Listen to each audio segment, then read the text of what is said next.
उम्मीद करती हूँ सभी लोग बिल्कुल बढ़िया तरीके से अपनी पढ़ाई में लगे हुए होंगे और धीरे धीरे करके हम मध्यकाल के लगभग आधे से ज्यादा हिस्से को पढ़ चुके हैं, क्योंकि मध्यकाल 1800 के आसपास आते आते खत्म हो जाएगा। और कल हमने पढ़ा था 1605 में अकबर की डेथ हुई और 1605 से 1627 तक जिसने राज किया अकबर का पुत्र था जिसका नाम था जहांगीर। जहांगीर को हमने डिटेल से पढ़ा था, कैसे उसने शेर अफगान की विधवा से शादी की मेहरुनिसा, और कैसे उसका नाम बदल के उसने नूरजहां किया। फिर नूरजहां ने अपने पिताजी को मिर्जा गियास बेग को यहाँ पे एक ऊंचे पद पर बैठा दिया और उन्हीं को एतमाद-उद-दौला की उपाधि दी गई। जब वो एक्सपायर हुए तो उनकी याद में इन्होंने एतमाद-उद-दौला का मकबरा बनवाया, जिसमें कि पहली बार दीवारों को काट काट के फूल पत्तियों के शेप में, साइज में, और वहां पे जड़ाऊ काम कीमती पत्थर जड़ दिए गए दीवारों के अंदर। ये थी पित्रादुरा शैली, जिसका पहला एग्जांपल आप देंगे एतमाद-उद-दौला का मकबरा, जो किसने बनवाया है? नूरजहां ने। नूरजहां बहुत समझदार कह लो, चालाक कह लो। इसका उस टाइम पे सिक्का भी देखो, याद करो, जहांगीर ने सिक्का भी चलवाया। जहांगीर ने बहुत सारी शादियां की थी, उन्हीं में से एक शादी उसने मानबाई से भी की थी, जो राजा मान सिंह की बहन थी। मान सिंह कौन? मान सिंह जो अकबर के सेनापति थे, तो उनकी सिस्टर से इसकी शादी हुई थी, लेकिन इसने कभी उनको इंपॉर्टेंस नहीं दी। इसीलिए जो मानबाई का जो बेटा हुआ वो बचपन से इनसे चिढ़ता था, और जैसे ही इन्होंने राजगद्दी पर अपना कार्यभार संभाला 1605 में अकबर के मरने के बाद,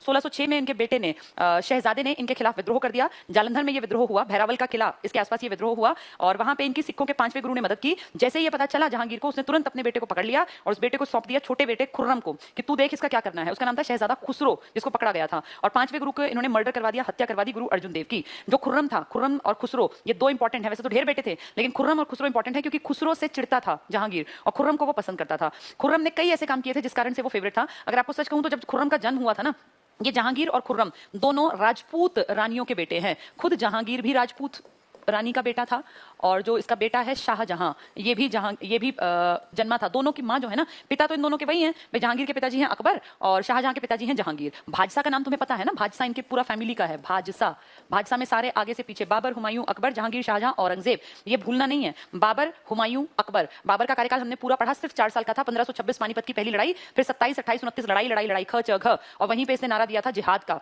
और फिर उसके बाद धीरे धीरे करके खानवा का युद्ध, चंदेरी का युद्ध मेदिनी लड़ाई के साथ, फिर घाघरा का युद्ध, जल थल पे लड़ा गया। फाइनली 4 साल बाद इसकी डेथ हो गई। 1530 में इसके बेटे ने राजपाट संभाला, अपने पिता की इच्छा अनुसार अपने राजपाट का बंटवारा किया। 10 साल लड़ते लड़ते यहाँ पे फाइनल लड़ाई हुई थी इसकी, बिलग्राम का युद्ध, जिसमें कि ये घुस गया था बिल में, गायब हो गया था, और कैसे वो थार मरुस्थल क्रॉस करते हुए पूरा लाहौर, फिर पाकिस्तान का पूरा हिस्सा, फिर अफगानिस्तान और ईरान चला गया था। उसी दौर में उसके जो ये कहानी चल रही है हुमायूं की, उसी का बेटे का जन्म हुआ था अकबर का। अकबर जन्मा था, और अकबर के जन्म के टाइम क्योंकि पिताजी के सिर पे अपनी छत भी नहीं थी प्रॉपर, इसीलिए अकबर का बढ़िया वैसा पढ़ाई लिखाई जैसी कि एक राजा के बेटे की या किसी बादशाह के बेटे की होनी चाहिए, नहीं पॉसिबल हुई। और जैसे तैसे गिरते पड़ते ये था कि ठीक है भाई, चीजें संभल जाए। फाइनली चीजें संभली, और 15 साल बाद 1555 में वापसी हुई थी हुमायूं की वापसी के अगले ही साल हुमायूं एक्सपायर हो गए। आपको इन सबके टाइम पीरियड भी याद रखने हैं। बाबर का जो यहाँ पे टाइम पीरियड है वो 26 से 30 का है। हुमायूं का टाइम पीरियड है 30 से पहले 40 का, और फिर 55 से 56 के, 6-7 महीने। अकबर का टाइम पीरियड हमने पढ़ा 1556 से 1605 का। जहांगीर का टाइम पीरियड हमने पढ़ा कल 1605 से 1627 तक था। आज शाहजहां पढ़ेंगे जो 30 साल राज कर गया 1627 के दिसंबर में, लेकिन इसका कोरोनेशन, इसका जो राज्याभिषेक हुआ वो जनवरी 1628 में हुआ, इसलिए कई किताबें 28 भी लिख देती हैं। 1658 तक ये रहा, 30 साल इसने राजपाट संभाला। फिर इसके बाद शाहजहां के बाद औरंगजेब आएगा 1658 से लेके 1707, और इसके बाद कोई इतना ताकतवर नहीं आया कि लंबा टिकता, कि कोई 20, 30, 40 साल काटा। आए, महीने साल काटे और चलते फिरते नजर आए। इनका सबसे अंत का जो बड़ा आदमी था इनके वंश का, वो 1857 की क्रांति का जिसने केंद्रीय नेतृत्व संभाला था, वो था जिसका नाम था जफर, बहादुर शाह जफर जिसको कहते हैं। फाइनली इसको भी पकड़ लिया गया, बहादुर शाह जफर को अंग्रेजों ने पकड़ लिया और इसको जेल भेज दिया रंगून में। आज जिसको आप बर्मा कहते हैं, रंगून, यहाँ भेज दिया गया। म्यांमार उसी का नाम है, बर्मा थोड़ा पुराना था, अब उसका नाम है म्यांमार। तो म्यांमार का एक शहर पड़ता है रंगून, यहाँ इसको भेज दिया गया, और यहीं जेल खाने में, तहखाने में ये और इसकी पत्नी, ये शायर था, काफी बुढ़ा हो चुका था, बहुत एज था, शायराना अंदाज में लिखता रहता था, वहां भी जाके इसने अपनी कलम नहीं छोड़ी, लिखते रहे, और फाइनली 1862 में ये एक्सपायर हो गए। तो इसके साथ इनका पूरा वंश खत्म हो गया। इसके बाद कोई नहीं सुनने में आता कि मुगलों के वंश से संबंधित, जो कि फेमस हुआ या चला भी, क्योंकि इनके सामने ही इनके बेटों और इनके पोतों की गर्दन काट के थाल में सजा के पेश कर दी गई थी। तो ये वंश जो 1526 में तैमूरों के वंशज हैं, ये तैमूर, वो 1398 में अटैक करने वाला, और 1857 की क्रांति में ये पकड़ा गया। इनका लास्ट जीवित जो आदमी था, जो कि 57 की क्रांति का सबसे प्रमुख लीडर बना दिया गया था एज होने के बावजूद, और कहीं ना कहीं वो नुकसान ही था। फिर ये अपना दिल्ली का लाल किला छोड़ के यमुना नदी में नाव में बैठ के और हुमायूं के, अपने ही पूर्वजों के हुमायूं के मकबरे में जाके छिप गए थे। लेकिन अंग्रेज वहां भी जा पहुंचे और इनको पकड़ के, इनके बेटों को भी पकड़ा, इनके पोतों को भी, और सबकी गर्दन काट के थाल में सजा के इनके सामने ले आए। इनको मारा नहीं, कहा कि इनको तड़प तड़प के मरने दो, इनको और इनकी पत्नी को वहां से पकड़ के कैद करके और फिर भेज दिया रंगून। वहीं जेल में ये दुखी होते हुए, तड़पते हुए, परेशान, क्योंकि सोचो कभी कहां कैसा टाइम इनके पूर्वजों ने खड़ा किया था, और आज क्या हालत थी कि एक जेल में, कोठरी में, मांडले जेल में इनको बंद कर दिया गया था। ठीक है, तो ये कहानी है इनके साम्राज्य की। हम ये सब पढ़ चुके, हम यहाँ तक जहांगीर तक पूरा पढ़ चुके। आज हम शाहजहां की बात करेंगे।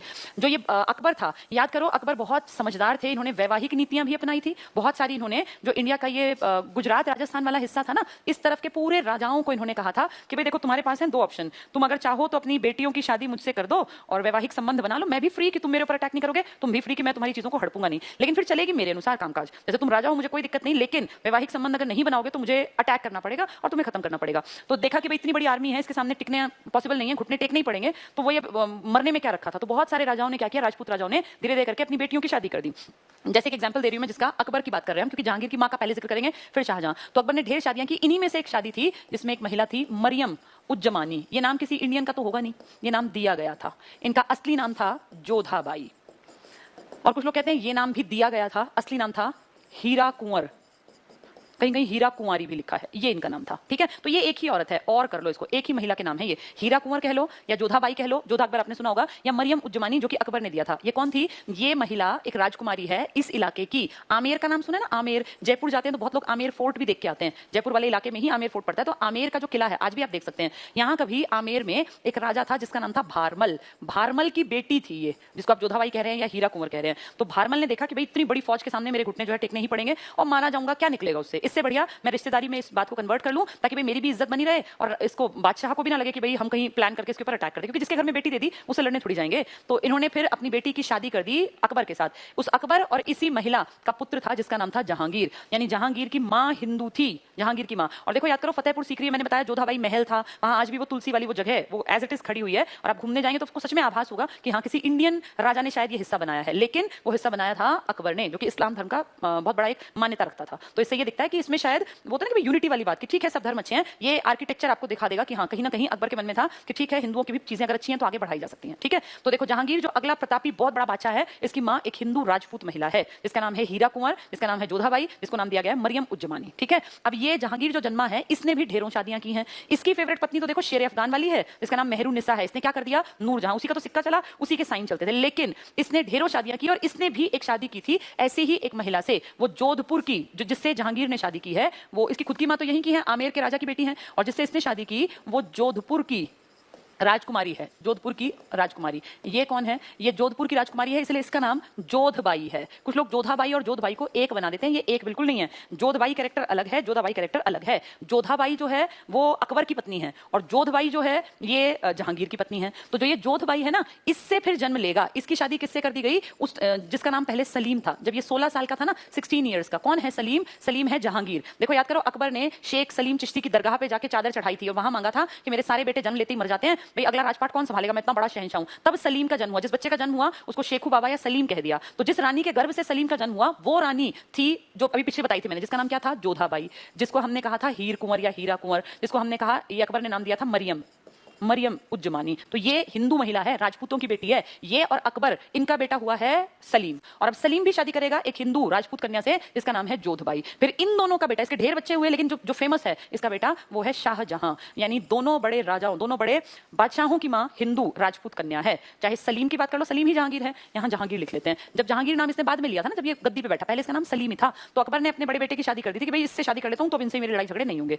यानी अकबर की वो विवाह नीति के कारण जो अगले वंश में दो बड़े राजा आए वो हिंदू राजपूत औरतों के बेटे हैं। तो कहीं ना कहीं मां का प्रभाव बच्चे पे तो पड़ता ही है, भाई बच्चे की पर्सनालिटी मां से प्रभावित होती है। तो इससे ये दिखता है कि इनमें कितनी अच्छी बातें जो सिखाई गई होंगी। देखो धर्म से कोई फर्क नहीं पड़ता, बेसिकली है कि क्या इनके अंदर कैलिबर था। तो हाँ, ये इस लायक थे कि राजपाट को संभालते, और दोनों की मां जो है वो हिंदू थी, राजपूत। कहते हैं जब शाहजहां का जन्म हुआ, सलीम, तो उस टाइम तक तो अकबर भी जिंदा था ना, भाई अकबर के सामने तो उसके पोते का जन्म हो गया था। तो अकबर की बचपन से बहुत अच्छी पड़ती थी शाहजहां, हमेशा अपने दादा के इर्द गिर्द रहा करता था और शाहजहां फेवरेट पोता था। और खुद जहांगीर कहते हैं कि मेरे सारे बच्चों में सबसे ज्यादा जो पसंद करते हैं पिताजी, वो मेरे बेटे शाहजहां को पसंद करते हैं। तब शाहजहां का नाम शाहजहां नहीं था, तब ये खुर्रम था, खुर्रम ये नाम था इसका। बाद में ये शाहजहां की गद्दी पे बैठा, मतलब शाहजहां के नाम से बैठा।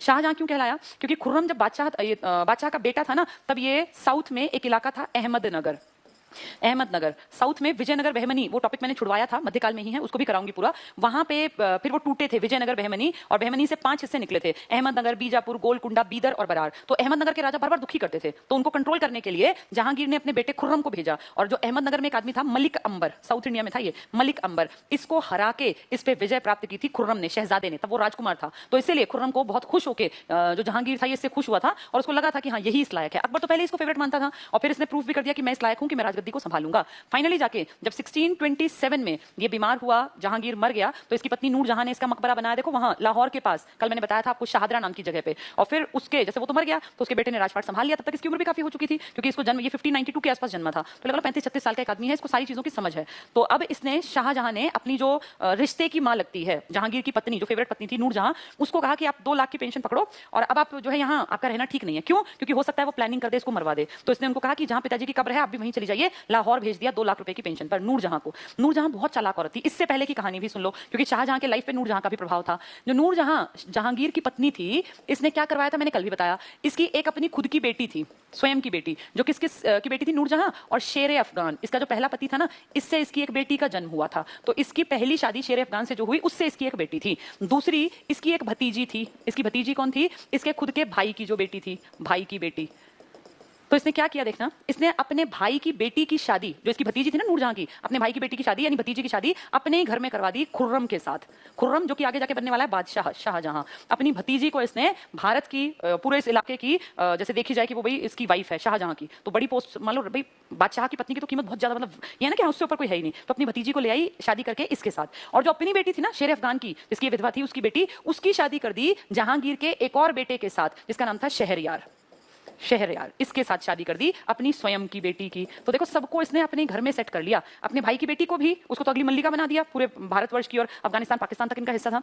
और जो खुद की बेटी थी पिछली शादी से, उसकी शादी करवा दी जहांगीर के एक बेटे से। तो जहांगीर के 4 ताकतवर बेटे थे, उनमें से एक से इसकी शादी करवा दी, यानी अपनी पूरी फैमिली को सेटल कर लिया। लेकिन जब जहांगीर मर गया तो खुर्रम ने कहा कि आपने काम बहुत कर लिया, अब आप जहां पिताजी हैं वहीं चली जाइए। तो लाहौर भेज दिया और फिर वहां कई साल जिंदा रह के 20-22 साल, 18 साल शायद था, ये एक्सपायर हो गई और लाहौर में ही इसको दफन कर दिया गया। तो अब इंडिया को संभालेगा ये खुर्रम, जिससे इसने किसकी शादी करवाई थी? अपनी खुद की, आसफ खान था इसका भाई, उसकी बेटी की शादी करवाई थी। यानी ये जहांगीर का बेटा है और नूर जहां की भतीजी है, जो अगले बादशाह और बादशाह की पत्नी बनेंगे। तो अब राजपाट आ गया जिसके हाथ में, वो है शाहजहां, जिसका असली नाम तो था खुर्रम, शहजादा खुर्रम, लेकिन शाहजहां के नाम से वो गद्दी पे बैठेगा। और ये पिताजी के जाने के बाद 1628 जनवरी 1628 में बैठेगा और फिर 1658 तक ये अपनी गद्दी पे रहेगा। 57 में इसकी तबियत बिगड़ेगी और उसके बाद फिर खेल भी बिगड़ेगा। ठीक है, तो 30 साल कम नहीं होते, अगर राजपाट संभालना है तो 30 साल बहुत होते हैं। अब खुर्रम ने या शाहजहां ने जैसे ही राजा बना 1628 में, तो इसको बहुत सारी प्रॉपर्टी बनी बनाई मिल गई भाई। जिसके दादा ही अकबर थे तो उसको तो ये लगा लो कि ऐश करने का जीवन मिल गया, लेकिन इसने फिर भी काम किया, तभी आज पढ़ाया जा रहा है। अगर काम नहीं करते ना तो इतिहास भी नहीं रचते। इसने अपना जब ये राजपाट संभाला तो राजधानी थी आगरा।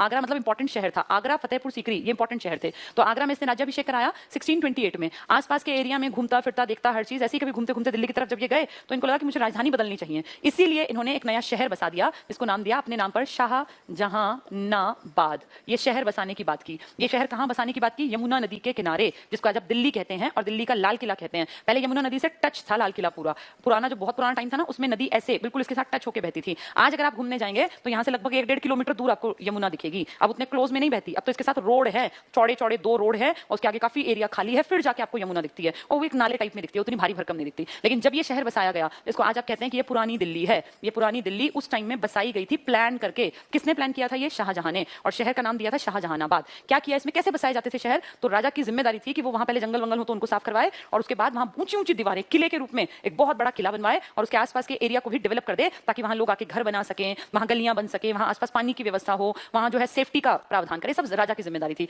तो इस टाइम के शाहजहां ने जो ये बहुत बड़ा हिस्सा खाली करके सेफ शहर बसाने के लिए ढूंढा, जिसको आज आप पुरानी दिल्ली कहते हैं, यही तब का शाहजहानाबाद था। यहाँ अपने रहने के लिए एक बहुत बड़ा किला बनवाया, जिसको आपने नाम सुना होगा लाल किला, रेड फोर्ट। तो ये रेड फोर्ट किसकी देन है? ये रेड फोर्ट देन है इसकी, शाहजहां की, लाल किला। अब लाल किला जो बनवाया है, ये ऐसे नहीं कि 4 दीवारी करवा दी, इसके अंदर रहने की जगह है। आप कभी घूमने जाएंगे तो बहुत सुंदर जगह है, गाइड को जरूर लेके चलना चाहिए, क्योंकि वो आपको टाइम टू टाइम सारी जानकारी देता है। इस लाल किले में देखो क्या है, मैं एक दूसरे पेज पे बनाती हूँ तो ज्यादा अच्छा समझ में आएगा। ये देखिए, मान लीजिए हम यहाँ से एंट्री करते हैं लाल किले, बहुत बड़ा गेट है, पहले से बहुत बड़ा सा गेट, आप इसमें सेंटर होते हैं, तो उसके बाद जैसे ही आप इस गेट में से घुसेंगे ना, यहाँ से इस एरिया में से एंटर हुए आप, यहाँ से मुड़ते ही ऐसे एक दूसरा भारी भरकम सा बहुत बड़ा सा एक और गेट आएगा, एक बहुत बड़ा दोबारा से गेट आएगा। आप इसको क्रॉस करेंगे यहाँ से, इस गेट के अंदर आज भी वो मार्केट है जो उस टाइम में राजा का बाजार था। राजा भी बाजारों में घूमते, तब भी बाजार लगते थे पुराने टाइम में भी। भाई कुछ कुछ घर का सामान है या राजमहल का सामान है या कपड़ों के मार्केट है या ये जो घरों में रखते हैं ना डिजाइनर टाइप की चीजें, ये तब भी बिकती थी। इस टाइप का बाजार था, आज भी वो एज इट इज है। आप जाओगे तो आपको अंदाजा लगेगा, हाट बोलते थे इसको। इसके बाद ये बाजार खत्म हुए, यहाँ के बाद काफी लंबा चौड़ा है ये इलाका पूरा, गेट गेट गेट, फिर ये बाजार। इस बाजार के बाद अंदर चलने पर जैसे थोड़ा सा अंदर चलेंगे ऐसे, तो उसके बाद यहाँ पे फिर एक गेट टाइप आएगा बड़ा सा। इस गेट के बाद फिर अंदर चलोगे, जब और ज्यादा अंदर चलेंगे तो यहाँ से फिर थोड़ा सा मुड़ के जैसे आप पहुंचोगे तो यहाँ पे एक बहुत बड़ा सा गार्डन स्टार्ट हो जाएंगे, ऐसे बड़े बड़े गार्डन यहाँ से जाने का रास्ता था। इन गार्डन्स के आगे यहाँ पे एक ऊंचा सा बहुत बड़ा सा आपको हॉल दिखाई देगा। उस हॉल की खासियत है उसमें दीवारें नहीं है, नीचे पिलर्स खड़े कर दिए, खंबे खड़े कर दिए, और उनके ऊपर बिल्कुल बहुत भारी भरकम सी छत दिखेगी। तो नीचे का फर्श है, ऊपर की छत है, और बीच में साइड वाली कोई दीवार नहीं है, और खंबे खंबे खंबे हैं। इन खंबों खंबों के बीच में जो ये हॉल खड़ा हुआ है ना, जैसे इसमें हवा आर पार जाती है, इसी हॉल में आम जनता की सुनवाई होती थी। ये राजा का दरबार लगता था, और जैसे इस इलाके को कहते थे दीवान ए आम, यानी आम आदमी यहाँ पे आके राजा से मिल सकता था, अपनी गुहार लगा सकता था, राजा को कुछ वो गिफ्ट देना चाहता है। मान लीजिए किसी का बाग है, आजकल अमरूदों का मौसम है, किसी ने उस टाइम बाग लगाया अमरूद का, बहुत मीठे अमरूद हैं, तो वो चाहते थे कि राजा को देख के आए, लोग खुशी से देते थे। तो भर के अपनी टोकरी लाएगा, दीवाने आम में उसकी एंट्री होगी, और यहाँ से फिर वो राजा के सामने देगा। राजा जो है ना, ऐसा नहीं कि आम आदमी बैठा हुआ है, राजा का बहुत शाही सिंहासन था। इस पूरे दीवाने आम में जो जनता है ना, वो इस जो ये 36 के बाहर खड़ी होती थी, ये ऊंचाई पे था, और उसमें पिलर्स पिलर्स पिलर्स के पास सारे इसके खास जो आदमी, जो जैसे इसके जो दादा थे नवरत्न रखते थे, ऐसे खास आदमी ये भी रखता था। और ये जहां पे जैसे उस पूरे, इसको इमेजिन करो, ऊपर छत है और साइड सब कुछ खाली है, पिलर्स पे है, इसके पीछे जहां पे वो एंट्री करेगा ना राजा, वहां एक बड़ी सी बिल्डिंग है। उस बिल्डिंग में मान लीजिए यहाँ इसकी बात करें, इसके पीछे यहाँ पे एक ऐसे बिल्डिंग टाइप है, और इस बिल्डिंग में ना झरोखे हैं छोटे छोटे। कहते हैं कि अगर महिलाएं देखना चाहती थी कि सभा में क्या हो रहा है, तो वो उन झरोखों में से आके देख सकती थी। उनमें छोटी छोटी खिड़कियां टाइप थी, वो विजिबिलिटी आम जनता को नहीं दिखेगी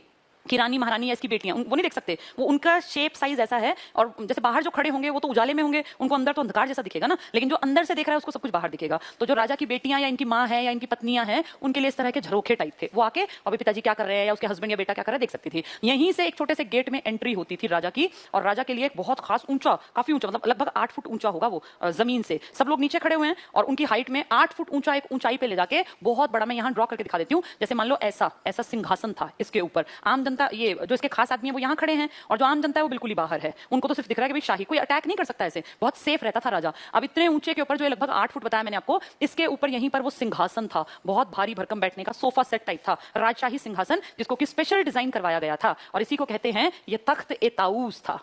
तख्त ए ताऊस, इसका क्या मतलब है? इसी को आप कहते हैं ये मयूर सिंहासन था। और ये एक एग्जांपल है, एक ऐसी चेयर टाइप बनाई गई भारी भरकम, जैसे बॉस चेयर होती है ना, बहुत भारी भरकम सी चेयर, इस टाइप की चेयर है, पूरी सोफा सेट टाइप की, और उस पे पित्रादुरा शैली में काम किया गया। यानी उस चेयर को बनाया पहले, फिर उसको काटा गया अलग अलग पत्तियों फूलों की शेप में, और फिर उसमें कीमती मणि माणिक के जो कीमती पत्थर थे वो भर दिए गए। कहते हैं हजारों, पता नहीं कितने, गिनती नहीं थे, इतने हीरे जवाहरात बहुत सुंदर शेप से भरे गए थे इसको काट के पूरा। इसी को कहते थे तख्त ए ताऊस, यानी राजा का सिंहासन। तख्त होता है सिंहासन, अकाल तख्त है ना सिख धर्म में, ऐसे ही तख्त ए ताऊस था, शाहजहां ने अपने लिए स्पेशल डिजाइन करवाया। इसी को मयूर सिंहासन कहते हैं, और इसको डिजाइन किया था बेबादल खान ने, उसने बनाया था ये। तो तख्त ए ताऊस किसने बनाया है? बेबादल खान ने। ये ध्यान रखना, इस पे आके वो बैठता था, वो ऊपर बैठता था, नीचे फिर उसके खास आदमी खड़े होते थे, जो उसके सामने भी हमेशा जो है सर झुकाते थे और सलाम करते थे। और ये सब उस छत के नीचे हो रहा है, चारों तरफ हवा ही हवा आर पार है, क्योंकि बस ऊपर छत है, और नीचे वो बड़े बड़े पिलर्स लगे हुए हैं। सामने के उसमें गार्डन में जनता अपनी आके अपनी कोई बात करनी है, या कोई गिफ्ट देना है, या किसी की बेटी की शादी है, मान लीजिए पैसा नहीं है, तो राजा के सामने दरखास्त कर सकते थे। यानी अपनी आम जनता की सुनवाई थी, इसलिए इसका नाम था दीवाने आम। मैंने ड्रॉ करके यहाँ दिखाया, वैसे ये यहाँ पड़ेगा, ठीक है? तो इतना ये सब तो था, जनता इतने को देख सकती थी। इसके पीछे जनता नहीं जा सकती, इसके पीछे जाएंगे सिर्फ शाही आदमी। इसके पीछे ऐसा क्या है? ये सब उस लाल किले के अंदर है जो मैं ड्रॉ कर रही हूँ। अब थोड़ा छोटा सा बना के आपको दिखाती हूँ। मान लीजिए यहाँ पे दीवाने आम है, ये मान लीजिए दीवाने आम।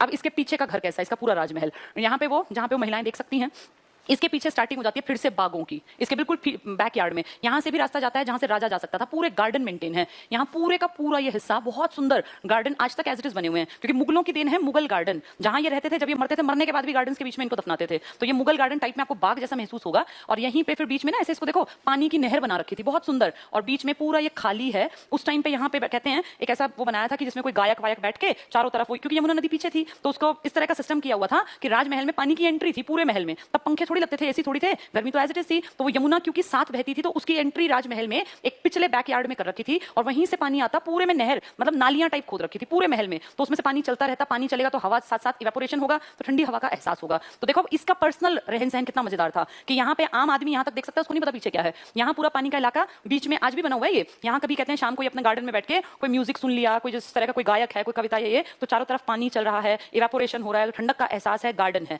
इसके पीछे, इसके बाद, इस बाग के बाद यहाँ 3 फेमस बिल्डिंग हैं, 3 काफी बड़ी बड़ी बिल्डिंग्स हैं पूरी। ये क्या है? इस गार्डन के बाद ये पूरा गार्डन है, चारों तरफ आपको बाग ही बाग दिखेगा। ये जो बिल्डिंग है ना, इसका नाम है दीवान ए खास। दीवान ए खास, ये क्या चीज है? दीवान ए खास का मतलब है जहां ये स्पेशल स्ट्रेटेजीज बनाएगा बैठ के राजा। इसमें सिर्फ और सिर्फ खास आदमी बैठेंगे, और अगर आप आज भी जाके देखेंगे ना तो आपकी आंखें चुंधिया जाएंगी, इतना ज्यादा आज भी ऐसा लगता है प्योर गोल्ड भरा हुआ हो। पित्रादुरा का सबसे अच्छा एग्जांपल अगर आपके क्लोज पड़ता है तो आप दिल्ली में जाके देख सकते हैं, ये जिसको आप लाल किला कहते हैं, इसके पीछे का दीवान ए खास। उस टाइम में कहते हैं कि रात में भी मीटिंग्स करते तो ट्यूबलाइट से ज्यादा रोशनी होती थी, क्योंकि हीरे और कीमती पत्थर जड़वा रखे थे। पूरे का पूरा बहुत सुंदर व्हाइट है, बिल्कुल व्हाइट, और उसके अंदर कीमती पत्थर जब चमकते थे रात में तो पूरा उजाला दिखता था। यहाँ आम आदमी नहीं जा सकता, यहाँ सिर्फ राजा बादशाह बैठेगा और मंत्रणा चिंतन मंथन करेगा। इसे कहते थे दीवाने खास, ये सिर्फ खास लोगों के लिए था। और राजा यहाँ पे तभी बैठक करता था जब उसको प्लानिंग्स करनी होती, स्ट्रेटेजी बनानी पड़ती, भाई अटैक करना है नहीं करना, क्या हम लोग इस बार कर माफ कर दें, कितना कर कहां से इकट्ठा हुआ, जो प्लानिंग्स होती है ना सारी, वो सारी यहाँ करता था। इससे अगली जो बिल्डिंग है जो बीच में बनाई इस बाग के पास, यहाँ पे राजा का रेस्ट करने का स्थान था। यहाँ पे राजा सोएगा, राजा जैसे आराम करना है, भाई पूरे दिन बैठा है, उसको आराम करना है, लेटना है, आराम गाह कहते हैं इसको, तो ये आराम गाह है। राजा इसमें जाएगा और फिर कोई डिस्टर्बेंस नहीं है, इसमें राजा अपने हिसाब से मर्जी से सोएगा, उठेगा, बैठेगा। ये उसका पर्सनल एक एरिया था। जो ये वाला इलाका था ना, इसको बोलते हैं जनान खाना। यहाँ इसकी सारी वाइफ, क्योंकि ढेरों शादियां करते थे तो इतनी सारी वाइफ सब एक कमरे में तो इतने लोग नहीं रह सकते, तो पूरा जनान खाना था। इसमें सिर्फ और सिर्फ महिलाएं दिखेंगी, तो इसमें इनकी माएँ भी रहती थी, इनकी बेटियां भी रहती थी, इनकी पत्नियां भी रहती थी, और उनकी केयर टेकर दासियां भी रहती थी। तो पूरी औरतें ही औरतें चारों तरफ दिखाई देती। और आज भी जब आप जाएंगे तो आप देखेंगे इसको ऐसे बनाया गया था कि हर एक दीवार पे ढेरों शीशे लगे होते थे। अब तो वो शीशे टूट गए, लेकिन तब जगह जगह शीशे, क्योंकि औरतें आती जाती अपना चेहरा देखती रहेंगी, तो वो शीशे पूरे में जड़े हुए थे पूरी दीवारों में। ये जनान खाना था। ये 3 मेजर बिल्डिंग है जो राजा से जुड़ी हुई हैं। यहाँ वो खास आदमियों के साथ रहेगा, यहाँ वो सोएगा, अपना आराम करेगा। ये उसकी पत्नी, बीवी, माँ सबके लिए था जनान खाना। ये इनका पर्सनल प्लेस है, इसमें किसी की एंट्री नहीं थी। फिर ये पूरा यहाँ पे जैसे गार्डन पूरे में घास फूस, इस तरह से घास फैली बहुत बढ़िया तरीके से। उसके बाद यहाँ से यहाँ ना बाद में एक डेवलप किया गया, जैसे मैंने गार्डन बनाया, इसको यही बनाया, बाद में बनाया, पहले नहीं था। यहाँ एक मस्जिद बना दी गई बाद में, पहले मस्जिद बाहर ही थी। ये मस्जिद बनाई है इसके बेटे ने, शाहजहां के बेटे ने। इसने नहीं बनवाई थी मस्जिद, शाहजहां के बेटे ने बनवाई बाद में। इसको कहते हैं मोती मस्जिद। तो दिल्ली की मोती मस्जिद है तो लाल किले के अंदर, लेकिन लाल किला बनवाया शाहजहां ने, मोती मस्जिद शाहजहां ने नहीं बनवाई। फिर शाहजहां कहां अपनी प्रेयर करने जाता था, तो शाहजहां ने ये पूरा जो एरिया बनवाया, इस एरिया को, ये पूरा दीवार है चारों तरफ से ऊंची ऊंची दीवार, जिसको आप कहते हैं लाल किला, रेड फोर्ट। शाहजहां ने लाल किले के बाहर सड़क थी, और इस लाल किले की ना एंट्री जो मैंने अभी दिखाई थी तुम्हें, 3 या 4 अलग अलग दिशाओं में दरवाजे थे, अलग अलग दिशाओं में। तो राजा ना किसी को पता ही नहीं चलता था कि राजा किसी खास दिन चुपचाप गुमनाम तरीके से इस महल के बाहर निकलता था। क्यों? क्योंकि इस महल के बाहर सड़क से दूसरी तरफ उसने बहुत बड़ी मस्जिद बनवाई थी, जिसका नाम था जामा मस्जिद। आज भी आप दिल्ली में जाएंगे तो आपको आमने सामने दिख जाएंगे जामा मस्जिद और लाल किला, बिल्कुल सामने है। बिल्कुल ये लगा लो कि 5-10 मिनट का भी अंतर नहीं है, वॉकिंग डिस्टेंस है। जामा मस्जिद का जो स्टैंड है वही लाल किला के लिए उतरा जाता है। अगर आप उस तरफ से आए, दिल्ली की तरफ, हरियाणा की तरफ से जाएं तो आप लाल किले के स्टैंड पे उतरेंगे तो वही जामा मस्जिद आप जा सकते हैं। ठीक है, तो ये जामा मस्जिद जो देख रहे हो, ये और ये लाल किला, ये पूरा शाहजहां ने बनवाया था। आज जब ये राजगद्दी पर बैठा, इसके 8-10 साल बाद ही ये प्लानिंग्स हो गई थी कि ऐसे ऐसे बसाएंगे। आज दिल्ली की जामा मस्जिद पूछें तो आपको टिक करना है शाहजहां ने बनवाई, लेकिन जो इस लाल किले के अंदर मस्जिद बनवाई वो इसके बेटे औरंगजेब ने बनवाई थी। ठीक है, जिसको कहते हैं मोती मस्जिद। बाद में उसने कहा कि बाहर क्यों जाना, बिना बात कोई मार दे तो अंदर ही अपनी प्रेयर कर लेंगे, मोती मस्जिद बना दी। उस टाइम राजा ने मस्जिद अंदर नहीं बनवाई, वो वहां से गेट से निकल के जामा मस्जिद में जाके प्रेयर किया करता था, क्योंकि बहुत पास है तो डर भी कम था कि कोई मार देगा। अब उम्मीद करती हूँ ये समझ में आ गया होगा। ये सब राजधानी के कारण हुआ, क्योंकि राजधानी बनाई तो ये सब बनाना पड़ा। इसकी पत्नी, ढेरों पत्नियां थी, ये खुद एक हिंदू माता से उत्पन्न हुआ था, जगत गोसाई नाम था उसका। जैसे इसके पिताजी की माँ का नाम था जोधाबाई, मरियम, या उन्हीं का नाम था हीरा कुंवर। जिनसे ये पैदा हुआ है शाहजहां, उनका नाम है जगत गोसाई, वो भी हिंदू राजपूत राजा की बेटी है। मोटा राजा नाम था उनके पिताजी का, उदय सिंह नाम, वैसे ओरिजिनल नाम उदय सिंह था। तो अब क्या हुआ, इसने जो शादियां की उनमें सबसे ज्यादा जो पसंद करता था, वो पसंद करता था मुमताज महल को। मुमताज महल कौन है? उन ढेरों शादियों में से वो शादी जो नूरजहां ने करवाई थी अपनी भतीजी से, जिसका नाम था कुछ और, लेकिन बाद में उसको नाम दे दिया था मुमताज महल। तो मुमताज महल इसकी एक फेवरेट वाइफ थी, और इसी की याद में ताजमहल बना है। ये एक्सपायर हो गई थी 1631 के अराउंड, ये एक्सपायर हो गई। एक बच्चे के जन्म के समय, जब बच्चे का जन्म हो रहा था, बेटी जन्मी थी, उस टाइम ये एक्सपायर हो गई थी मुमताज महल। तो मुमताज महल के मरने के बाद इसने अपनी पत्नी की याद में, तब तो जहां मर गई थी वहीं पे दफना दिया, लेकिन बाद में फिर कहा कि नहीं, इसकी याद में एक बहुत सुंदर एक ऐसी बिल्डिंग बननी चाहिए जो इतिहास में कभी नाम चले। और इसीलिए 1632 में एक बिल्डिंग बननी स्टार्ट हुई, जिसको बनते बनते 22 साल लगभग लग गए। लिखा होता है 21 साल, लेकिन आप इसको जब पूरी डिटेल से पढ़ेंगे तो 22 साल लगभग लगे थे। और जब हम घूमने गए थे, मुझे ध्यान है गाइड ने हमें बताया था कि हर एक साल में एक एक पिलर खड़ा करते गए थे। 11 पिलर एक लाइन में हैं, 11 एक में, तो 22 साल पूरे लगे थे। मोटे तौर पे कहते हैं 20 साल लगे, 20,000 आदमियों ने काम किया। आप एक्जैक्टली पढ़ेंगे तो ऐसा लिखा मिलेगा। 1632 में काम शुरू हुआ और 1653 तक ये काम पूरा हुआ। तो मुमताज महल की याद में ताजमहल बना था। इसी के नाम में देखो ना, मुमताज महल, तो इसी से बन गया ताजमहल, मुमताज के नाम में ही। ठीक है, ये 20 लगभग 22 साल लगे, कहीं 21 लिखा है, कहीं 20 लिखा है, टाइम पीरियड याद रखना। इसको बनाते टाइम 2 लोगों ने बहुत इंपॉर्टेंट काम किया। एक ने इसकी रूपरेखा बनाई, भाई कैसा कैसा बनेगा। ये ताजमहल सिर्फ एक ताजमहल थोड़ी है। आप कभी घूमने जाएंगे तो आप देखेंगे, गाइड आपको बताएगा कि ताजमहल तो बिल्कुल लास्ट में है, उससे पहले एंट्री पे कई सारी चीजें आपको देखने को मिलेंगी। जब ताजमहल की एंट्री करते हैं ना, जैसे बड़े बड़े गेट तो इनकी खासियत ही थी। ताजमहल से पहले ऐसे एक बिल्डिंग आएगी पूरी, इसमें देखना ऐसे बताएगा वो आपको, अगर आप गाइड करके जाओगे, कि ये गेस्ट रूम बनाया गया था उस टाइम पर। सोचो उस टाइम में गेस्ट हाउस कहना चाहिए इनफैक्ट, क्योंकि काफी सारे कमरे थे। यानी जब ये बनाया जा रहा था तो वो जानता था कि इसको देखने दुनिया आएगी, इतना पैसा लगाया गया कि इसको देखने दुनिया आए। तो दुनिया कोई पुर्तगाल से आ रहा है, कोई इटली से, कोई अमेरिका से घूमने आते थे लोग उस टाइम पे देखने के लिए ऐसा कैसा बिल्डिंग बन रही है जो 20-22 साल में और दुनिया की सबसे खूबसूरत बिल्डिंग बनेगी। तो वो गेस्ट जो आते थे ना, उनके लिए पहले से गेस्ट हाउस बना दिया गया था। आज भी वहां पे एज इट इज वो खड़े हुए हैं, पूरा वो स्ट्रक्चर सिंगल स्टोरी है, ऐसा नहीं कि डबल महल है, सिंगल स्टोरी है। एंट्री से पहले बहुत सुंदर है ताजमहल, मुझे बताने की जरूरत नहीं है। और ताजमहल की खासियत है कि जहां से आप ताजमहल की एंट्री करते हैं ना, वहां से एक सीधी लाइन अगर ड्रॉ की जाए तो जितना स्ट्रक्चर है 42 एकड़ में फैला है। ये 1 एकड़ मतलब 1 किला, आम भाषा में 1 किला, तो 42 किले 42 एकड़ में फैला हुआ ये पूरा ताजमहल बहुत सुंदर है। यमुना नदी के किनारे है, वर्ल्ड का आश्चर्य घोषित किया गया था और वर्ल्ड की नंबर 1 बिल्डिंग बना रहा ये कई साल तक। 2000 से 2007 के बीच में रहा था ये कि ये बहुत सुंदर है, वर्ल्ड में सबसे सुंदर इसका नाम था। और आज भी वर्ल्ड के आधुनिक भारत के 7 अजूबों में हमारे ताजमहल की काउंटिंग होती है। तो इस ताजमहल की खासियत है कि आप जब खड़े होंगे ना, तो हर चीज जो बनाई गई है वो इतनी प्लान्ड तरीके से बनाई गई है कि बिल्कुल स्ट्रेट लाइन में, बिल्कुल सीधी लाइन में, सिवाय एक कब्र के। वो कब्र है खुद शाहजहां की, जो बिल्कुल सिधाई से थोड़ी कटके है, बाकी सब कुछ बिल्कुल सीधी लाइन में है। बहुत ज्यादा टाइम लिया गया, बहुत सुंदर काम किया गया। 20,000 लोग इसमें। अच्छा, रूपरेखा के बारे में एक बार बातचीत कर लेते हैं। एक आदमी ने रूपरेखा बनाई और एक आदमी ने, जैसे काम करना होता है ना, डिजाइनिंग अलग ने की है और काम खड़े होकर अलग ने किया। तो जो रूपरेखा बनाई है ये उस्ताद ईशा खान ने बनाई है, जो ड्रॉ किया कि यहाँ ऐसे होगा, ऐसे होगा, ऐसे होगा। और जिसने काम किया है, मेन काम करने वाला, वो है अहमद लाहौरी। अहमद लाहौरी, लाहौरी से याद कर लो, लाहौरी। रूपरेखा डिजाइन जो बनाया वो ईशा खान ने बनाया और जो मेन काम किया वो लाहौरी ने किया। यही 2 आदमी हैं जिनके कारण ताजमहल वर्ल्ड की सबसे खूबसूरत बिल्डिंग के रूप में सामने आया। और 1983 में, कितने साल पहले, लगभग 35-36 साल पहले, 83 में यूनेस्को ने, United Nations Educational Science and Cultural Organization ने इसको वर्ल्ड हेरिटेज लिस्ट में, यानी विश्व विरासत सूची में शामिल किया। तो ये कितनी इंपॉर्टेंट चीज है कि वर्ल्ड हेरिटेज लिस्ट में हमारा कितने साल पुराना ताजमहल बहुत सालों पहले, आज से लगभग 35 साल पहले शामिल कर दिया, 35-36 साल पहले, 1983 में। और इसको हमेशा हमें डर रहा जब जब हमारे ऊपर अटैक हुए, क्योंकि देखो आज भी हम कहते हैं मिलियंस नंबर ऑफ टूरिस्ट आते हैं यहाँ, मिलियंस, एक साल में लाखों टूरिस्ट आते हैं। एक एक टूरिस्ट का टिकट लगता है, विदेशियों का टिकट ज्यादा लगता है। तो ये टिकट जो इतना महंगा बिकता है, तो ये कमाई हमारे देश का साधन है ना। उस टाइम पे शाहजहां ने जो पैसा खर्च किया, जो जनता से कर के रूप में इकट्ठा किया और फिर ये बनाया, इसके बदले आज तक हम कहीं ना कहीं अर्निंग कर रहे हैं। आज भी इंडिया पैसे अर्न कर रहा है शाहजहां की बनाई इस बिल्डिंग से, और बुराई नहीं, अच्छी बात है।